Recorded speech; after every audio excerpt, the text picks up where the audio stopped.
This bag is a diaper bag. Now you talk about urban stealth. Put your survival kit in here. All your stuff that you're gonna need for walking home. Then go get a dirty diaper somewhere. Put it in this little laundry compartment, okay? But then don't close it all the way. That way, everywhere you go, you'll always smell like a dirty diaper, and no one will ever suspect you of being a survivalist.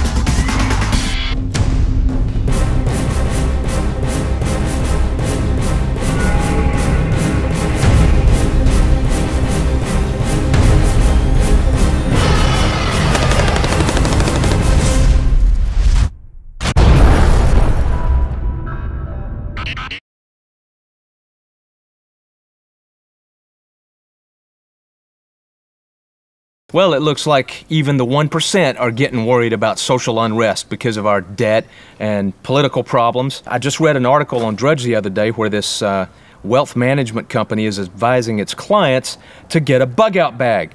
Now, that's a good idea as far as it goes, but for you urban dwellers, I'm a lot more concerned about your get-home bag. Now, even my friend Elmer can tell the difference between a bug-out bag and a get-home bag. Okay, first let's talk about the bug-out bag. It's very large and it has a lot of stuff in it. It's heavy. The purpose of this bag is to get you from the house to grandma's place. But in addition, you need a get-home bag. This is the bag that's going to get you from your workplace to your house. One of the issues we have to address in all of these bags is the tactical look. Tactical bags have more attachment points, more pockets, more different containers built into them, and they're made of much more durable materials. If you're trying to go ultralight, or maybe you work at Starbucks or Merle Norman and it's just not going to fit your lifestyle, then you want to get something that's not tactical looking. This bug-out bag does not look tactical. This get-home bag is tactical, and this one is non-tactical. This is a sling bag. It'll fit right in like you're on college campus. Excellent. Everything I'm going to show you today will fit neatly into any one of these bags. It will even fit into this one. This is a Swiss Gear laptop bag. This bag will hold your laptop and your entire get-home kit. This bag is mostly empty. And that's critical because if you start packing too much stuff, you're going to stop carrying it. You want to have something that is convenient so that you will always have it with you. So you got to be smart about what you pack. First, the purpose of a get-home bag is to get you home from work or from your grocery shopping. Something happens and all of a sudden the roads are jammed and you can't drive home. You're going to have to walk. Well, what do you need with you? First, I want to show you the most important item you need to carry. Officially, you need a gallon of water a day. Practically, that's very difficult to carry. What I have is an approximately 1 liter Sport Berkey bottle. This is my personal favorite. It's the one I recommend. If you work in Phoenix and you live in Chandler, you're gonna have about an 8 to 10 hour walk. You can't carry all the water you need. You're gonna need to resupply along the way. Here's my laptop. Here is the kit. You've got to have a map of the city where you live. You're gonna have to find water sources along the way. So get a map. Because I have a multi-tool with a blade in here, a fixed blade knife is optional. Hooded poncho, in case it's raining when you're traveling. That's optional. Not optional.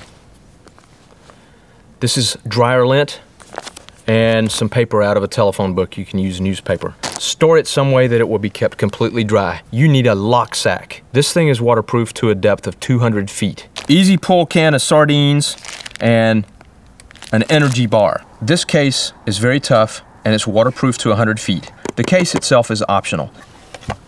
Toilet paper. I don't need to explain this. 2 ways to start a fire. I've got a butane lighter and a ferrocerium striker. That lint will take a spark from the striker. This is your best way to start the fire. The gas can discharge, so you need a backup way to start a fire. Container of salt. If you're traveling in intense heat, you're gonna need to take a pinch of salt every now and then. So hydration tablets or salt. Chapstick. Strong twine. I've got 20 feet of Zing It. Paracord is also excellent and it's much cheaper. I've got a flashlight and spare batteries. This is optional because I've got a can opener on my multi-tool, which is the Swiss Army knife.